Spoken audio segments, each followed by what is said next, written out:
અબુધાબીમાં આવતીકાલે દુનિયાના સૌથી મોટા મંદિરનું ઉદ્ઘાટન થવાનું છે। નમસ્કાર દર્શક મિત્રો, યુએઈ યુનાઇટેડ આરબ અમીરાત અબુધાબીમાં આવતીકાલે દુનિયાના સૌથી મોટા મંદિરનું ઉદ્ઘાટન થવાનું છે અને પ્રધાનમંત્રી નરેન્દ્ર મોદી આજે યુએઈની યાત્રા પર નીકળી ગયા છે અને આવતીકાલે આ સૌથી મોટા સ્વામિનારાયણ મંદિરનું ઉદ્ઘાટન કરવાના છે। તો આ સ્વામિનારાયણ મંદિરની શું વિશેષતા છે એના વિશે તમારી સાથે વાત કરીશું। મારું નામ રાજેશ શાહ છે અને તમે જોઈ રહ્યા છો ખબર છે.com। દર્શક મિત્રો, અબુધાબીના હાઈવે ઉપર જબરજસ્ત મોટું દુનિયાનું સૌથી મોટું સ્વામિનારાયણ મંદિર બની રહ્યું છે અને આ સ્વામિનારાયણ જે મંદિર બની રહ્યું છે એ BAPS જેને આપણે બાપ્સ તરીકે ઓળખીએ છીએ એ સંસ્થા દ્વારા તૈયાર કરવામાં આવ્યું છે। બાપ્સ એટલે બહુચરણવાસી અક્ષર પુરુષોત્તમ સ્વામિનારાયણ સંસ્થા। આ અબુધાબીમાં જે સ્વામિનારાયણ મંદિર બની રહ્યું છે એ લગભગ 900 કરોડ રૂપિયાના ખર્ચે બનાવવામાં આવ્યું છે અને આ યુએઈનું પહેલું હિન્દુ મંદિર છે કે જ્યાં આ બનાવવામાં આવી રહ્યું છે। આ મંદિરને બનાવવા માટે સંગેમરમરના વ્હાઇટ પથ્થર અને બલુઆ પથ્થર એવા પથ્થરોનો ઉપયોગ કરવામાં આવ્યો છે અને બીજો એક રેકોર્ડ પણ છે આ મંદિરનો। બીજો રેકોર્ડ એ છે કે 108 ફૂટની ઊંચાઈ આ મંદિરની છે અને બીજું કે નવા સાંસ્કૃતિક ધોરણો આ મંદિરે સ્થાપેલા છે। અબુધાબીમાં જે સ્વામિનારાયણ મંદિર બની રહ્યું છે એને બનાવવા માટે ભારતના કારીગરોને બોલાવવામાં આવ્યા હતા અને એનું આર્કિટેક્ચર એવું છે કે એમાં પ્રાચીન સંસ્કૃતિનો પણ સમાવેશ કરવામાં આવ્યો છે અને આધુનિક ટેકનોલોજીનો પણ ઉપયોગ કરવામાં આવ્યો છે। આ જે મંદિર છે એ 70,000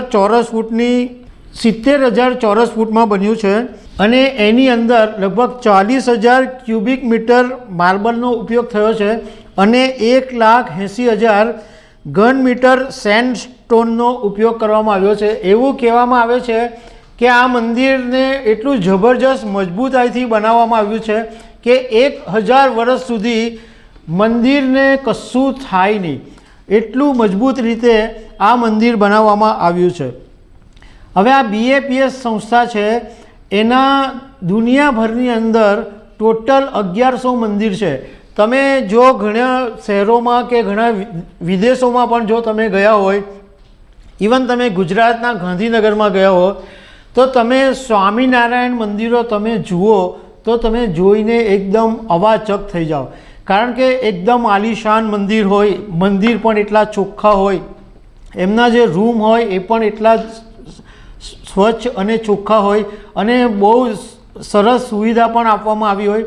અને આ મંદિરો માત્ર મંદિરો નથી, પરંતુ એને કારણે ઘણા બધા લોકો ત્યાં દર્શન કરવા આવે છે, એટલે એક આવકનો બી સ્ત્રોત છે।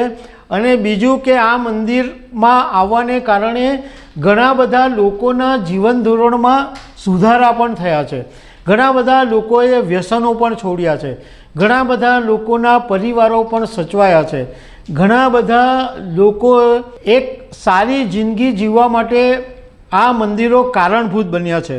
આ વાત નીકળી છે તો સાથે સાથે એ પણ વાત કરી દઈએ કે સ્વામિનારાયણ સંપ્રદાયના સ્થાપક ભગવાન સ્વામિનારાયણ છે, એમનો જન્મ 3 એપ્રિલ 1781માં અયોધ્યામાં છપિયા કરીને એક ગામ છે ત્યાં થયો હતો, કારણ કે આ જે બાપ સંસ્થા છે એ ભગવાન સ્વામિનારાયણને કારણે શક્ય બની છે।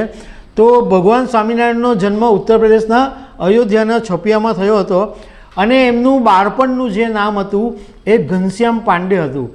ઘનશ્યામ પાંડે જ્યારે એમનો જન્મ થયો ત્યારે જ લોકો એવું કહેતા હતા કે આ એક અનોખો બાળક છે, આની અંદર ઘણા બધા સારા એવા લક્ષણો છે, કારણ કે માત્ર 8 વર્ષની ઉંમરે ઘનશ્યામ પાંડે શાસ્ત્રો વાંચવા માંડ્યા હતા અને એકદમ નાની ઉંમરે એઓ ઘર છોડીને દુનિયાની સફરે નીકળી પડ્યા હતા અને લોકો સાથે સત્સંગ કરતા હતા, લોકોની સમસ્યા જાણતા હતા અને એમણે ઘણા બધા કુરિવાજો દૂર કરવામાં મદદ કરી. એ પછી એમણે ગુજરાત આવીને સ્વામિનારાયણ સંપ્રદાયની સ્થાપના કરી હતી અને એમનું એક સિદ્ધાંત છે જે આજે પણ સ્વામિનારાયણ સંપ્રદાયના લોકો અનુસરે છે અને એ સિદ્ધાંત એ છે કે બીજાના સુખમાં આપણું સુખ છે. એટલે બીજાને સુખ કરવાના, કોઈને દુઃખી કરવાની આમાં વાત નથી આવતી. બીજાના સુખમાં આપણું સુખ, એવા સિદ્ધાંતો ઉપર આ સ્વામિનારાયણ સંપ્રદાય ચાલે છે. અને 1907ની અંદર બાપ સંસ્થાની સ્થાપના કરવામાં આવી. સ્વામિનારાયણ ભગવાનને લોકો નીલકંઠ વર્ણી તરીકે પણ ઓળખતા હતા અને એમણે સમાજ સુધારણાના જે કામો કર્યા, લોકોના જે ઉદ્ધાર કર્યા, એને કારણે લોકો ભગવાન સ્વામિનારાયણ તરીકે એમને ઓળખતા થયા. અને હવે આવતીકાલે યુએઈમાં જે મંદિર બનવાનું છે એ પ્રધાનમંત્રી નરેન્દ્ર મોદી ખુલ્લું મૂકવાના છે. તો દર્શક મિત્રો, આવી અનેક વાતો સાથે અમે તમને મળતા રહીશું. Thank you very much.